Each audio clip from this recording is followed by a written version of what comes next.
दिए भाई दिए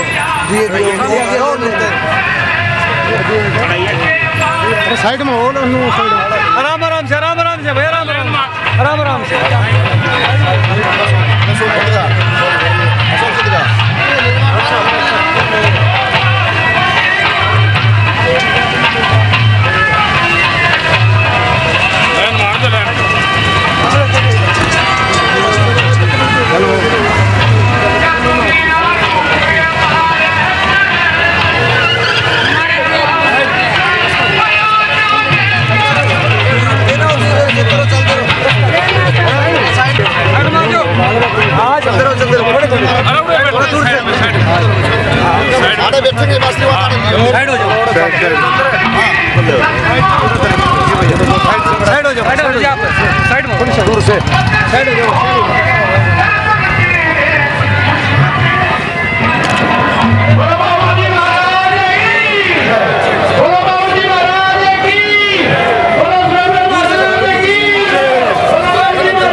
यात्रीगण बैठे भाई महाराज जी पूरा हाथ चुके हैं आप बैठे महाराज की बड़े बाबू जी महाराज की सभी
जो भगत इसी पंडाल में महामाई की कृपा से आप पधारे हैं। आप सभी भक्तों को मिलकर के श्रद्धा भाव से उसे परम पिता परमात्मा के जयकारे लगाने होंगे।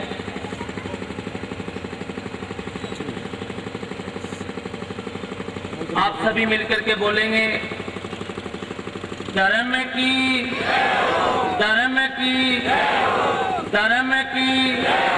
सनातन धर्म की सत्य धर्म की धर्म का प्राणियों में धर्म की सत्य धर्म की। शहरवासियों ग्रामवासियों भगत जनों महामाई जगदम्बा की अति कृपा से ये जो प्रोग्राम आप भगत करवा रहे हैं इनमें सबसे श्रेष्ठ तो धन्यवाद उन लोगों को दूंगा जो श्रद्धा भाव से सुनने के लिए इसी पंडाल में पधारे हैं। बताते हैं सत्य के मार्ग पर चलने वाले इंसान को कुछ कठिनाइयों का सामना करना पड़ता है, क्यों जैसे सत्य का शब्द है सह के बाद में तय को आधा तोड़ दिया फिर ये लगाया है सत्य। वैसे ही इंसान का ये जीवन है, ये जन्म है। आप सभी इसी पंडाल में जो श्रद्धा भाव से महामाई के गुणगान और उसी परम पिता परमात्मा की कथा सुनने के लिए आप पधारे हैं, आपको बहुत बहुत धन्यवाद। ये प्रोग्राम आपके जमाने के अच्छे सत्संगी आपके बीच सुधार की बातें बताते रहे हैं। भक्तों, सबसे बड़ा वो इंसान है जिसने अपनी माता पिता की सेवा की। हर शास्त्रों में, धर्म पुराणों में, वेदों में लिखा है कि अगर परमात्मा को प्राप्त करना हो, दीन बंधु दीनानाथ को प्राप्त करना हो, सब कर सके और प्राणियों में सद्भावना दे सके और संसार में जो मर्यादा बनी है उसी मर्यादा को हम निभाते रहें और हमारी प्रकृति है इसको हम खंडन नहीं होने दें।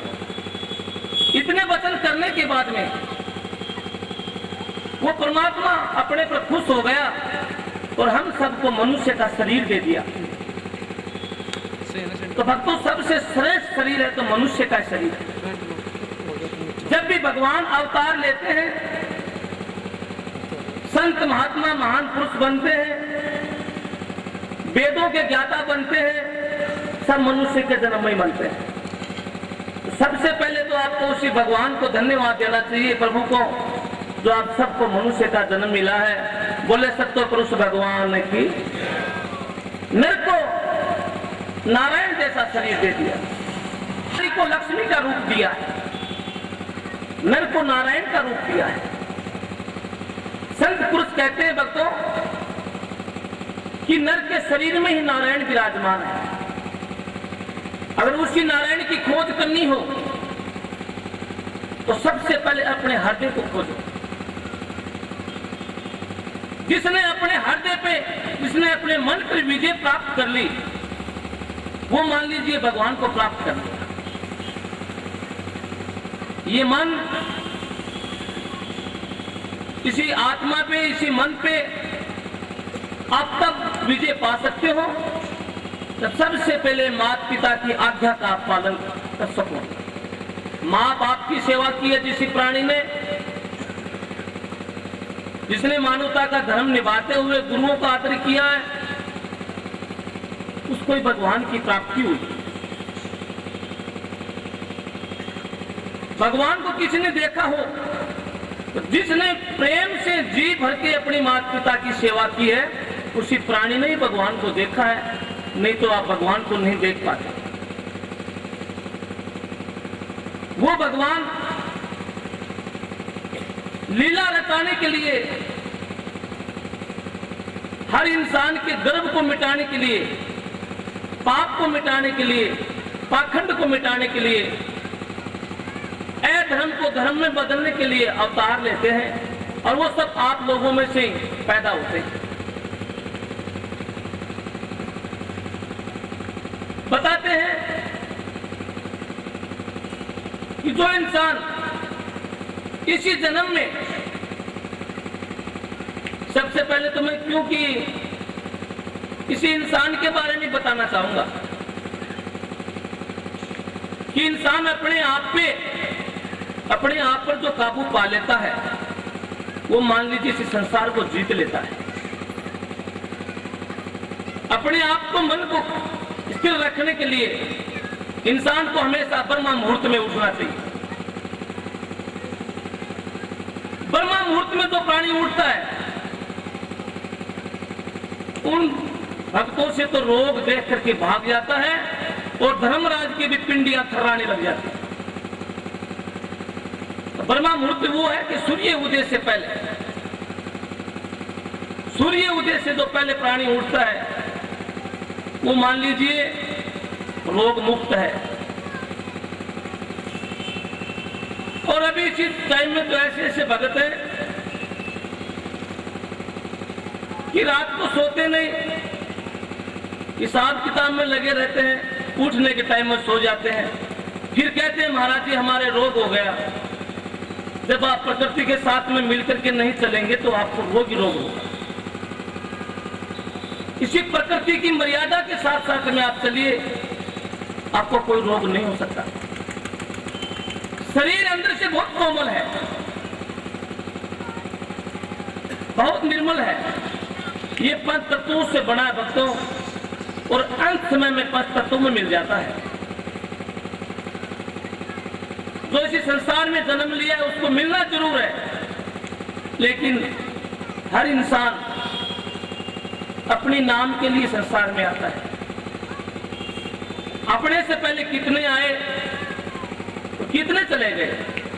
अब यहां आने की अपनी बारी आई है। अभी इसी देश का, इसी समाज का हर जड़ चेतन जीव की रक्षा करना, उनका वजन हम सब आप लोगों के कंधे पे। जो इंसान गृहस्थी जीवन में रहता हुआ, समाज की बेड़ियों में बंधा हुआ, और फिर भी समय निकाल करके भगवान को याद करता है, वो हमेशा उस इंसान का उद्धार हो जाता है। हमारे संसार में, हमारे समाज में सबसे बड़ी शक्ति नारी की शक्ति को बताया गया है। जब भी आज तक इतिहास रचा गया है तो नारी की शक्ति से रचा गया है। आज हमारे समाज में ऐसी ऐसी बुराइयां फैलने लगी कि हम लोग नारी के प्रति अत्याचार करने लगे। जो माता बहनें सुन रही है जितनी भी, इनको विशेष ध्यान से सुनने की बात है। आप में वो शक्ति है, आप विश्व की माता हैं, आप इसी संसार को बढ़ाने वाली पीढ़ी है, आप इसी संसार को हरा भरा रखने वाली एक बेल है। आप में वो माया है, आप में वो करामात है कि आप कितना भी दुष्ट क्यों न हो उसको भी आप महान बना सकते हैं। हमारे शास्त्रों में आपने तुलसीदास जी का नाम सुना होगा, जिन्होंने रामायण के बारे में लिख दिया। भगत तुलसीदास जी का गुरु स्वयं तुलसीदास जी की धर्मपत्नी थी भक्तों, जो अपनी धर्मपत्नी की शिक्षा पाने से तुलसी से तुलसीदास हो गया। नारी की शिक्षा लेने से, नारी की शिक्षा लेने से तुलसी से तुलसीदास हो गया। और हमारे समाज में अब ऐसी ऐसी कुरीतियां फैलने लगी कि हम नारी के प्रति अत्याचार करने शुरू कर दिए। ये दहेज की आग है सबसे बड़ी है संसार में, लेकिन इसी भारतवर्ष में अपने कुछ प्रांतों में ये दहेज की आग इतनी तेजी से फैल रही है। अगर ऐसा होता रहा तो हमारे समाज का बिल्कुल खंडन होकर के चूरा हो जाएगा, जिसमें हमारा पतन का सबसे पहला कारण है। नारी को भी अपने पतिव्रता धर्म का पालन करते हुए समाज की मर्यादा को रखना चाहिए, और नारी को भी अपने समाज की मर्यादा को बरकरार रखना चाहिए। और नर और नारी दोनों का शरीर जो संसारिक बंधनों में बंधा रहता है, तब तक उनके समाज में जो पैदा होने वाली संतान वो स्वयं भगवान का रूप बन जाती है। भक्तों, बिल्कुल सत्य बात है। नर और नारी की समाज में जब तक मर्यादा रहेगी, तब तक उनके घर में होने वाली संतान एक महान संतान बनेगी। और नर और नारी के दोनों का क्रोध, दोनों का झगड़ा, दोनों का कलेश, नर और नारियों के घर में जब कलेश रहेगा तो पैदा होने वाली संसार, वो संतान एक राक्षस का रूप बन जाएगी। अगर आपको अपने घर में भगवान को पैदा करना है, संत महात्माओं को पैदा करना है, जति पुरुषों को पैदा करना है, तो ग्रह क्लेश मिटाना होगा। ग्रह क्लेश नहीं मिटेगा तो समाज की आग नहीं बुझ सकती। समाज की आग को अगर बुझाना है तो ग्रह क्लेश के ऊपर संतों की शरण में जाकर के प्रेम रूपी चादर को डाल दो, ताकि वो क्लेश उसी चादर के नीचे दब जाए और संतों की चादर से जो निकलने वाला आशीर्वाद आपके लिए वरदान के रूप में बन जाए, ताकि इसी संसार का उद्धार हो जाए। जब 14 वर्ष का वनवास काट रहे थे, उसी समय की बात है, शिवजी भगवान शिव शंकर और दक्ष पुत्री सती, वो दोनों भ्रमण करने के लिए जा रहे थे। चलते चलते अगस्त्य ऋषि के आश्रम पर चले गए। जब अगस्त्य ऋषि के आश्रम पर गए तो स्वयं ऋषि ने भगवान शिव शंकर के चरणों को धोया और सती को और शंकर को बैठने के लिए आसन दिया। दोनों आनंद से बैठे, कुछ दिन वहां बिताया। बहुत आनंद आया ऋषि की बात में। कुछ तो ऋषि ने बातें बताई और फिर ऋषि कहने लगा, अगस्त्य ऋषि भगवान शिव जी को, कि प्रभु आप भी कुछ बताइए। जब शिव शंकर ने अगस्त्य ऋषि को कहने लगे कि भी अभी मानव अभी इसी संसार का भार उतारने के लिए रामचंद्र के रूप में पैदा हुआ है, जो इसी संसार का भार उतारेगा। दक्ष पुत्री सती ने बड़ी प्रेम से बात सुनी। उसने आश्चर्य किया कि भाई ये बोला तो बोला ही है, आखिर ये सोचता है कि भाई भगवान ने अवतार लिया है, वो भी राजा के रूप में, हो ही नहीं सकता। लेकिन सती ने शिव जी की बात को झूठा नहीं समझा, मन ही मन में विचार करती करती समय निकाल दिया। वो दिन आ गया जब रामचंद्र जी ने दशरथ जी